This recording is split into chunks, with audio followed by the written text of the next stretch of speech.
We now know how Chicago public school leaders propose to close a $734 million budget gap for the coming year. And the solutions could be ruffling some feathers over in the Chicago mayor's office.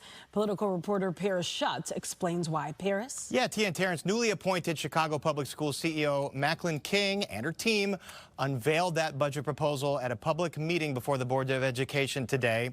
It's notable for what wasn't in it.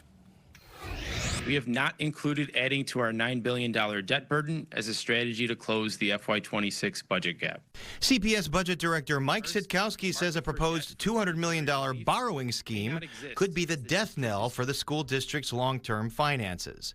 Borrowing for operating expenses would send the district into a downward spiral of credit downgrades, higher interest rates, and steeper cuts to staff, program, and services in the future.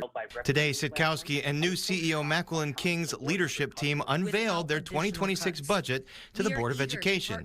They say they'll close the budget gap without the borrowing and by pushing a $175 million employee pension payment onto the city. That is, unless the city or the state come through with additional funding to cover it.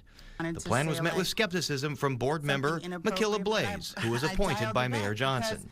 We have to work with folks. We have to be good partners. We have to collaborate. And if we're going to act like we don't care about the city budget, why should they care about ours? The budget plan is the exact approach that former CEO Pedro Martinez took before he was fired for refusing the short-term high-interest loan pushed by both the mayor and the Chicago Teachers Union. Some parents groups offered praise to CPS leaders today for pushing back on those plans. Thank you, Dr. King, for making the decision to protect classrooms by rejecting the $175 million MEABF payment and avoiding new high-interest debt.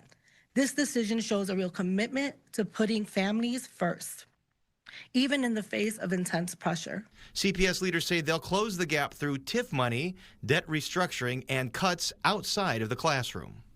Speaking to some sources in City Hall and in the CPS, there's some real contention right now over this plan. City Hall not pleased about it. The board now has until August 28th to review the budget proposal and vote on whether to accept or reject it. Tia? All right, thank you, Paris.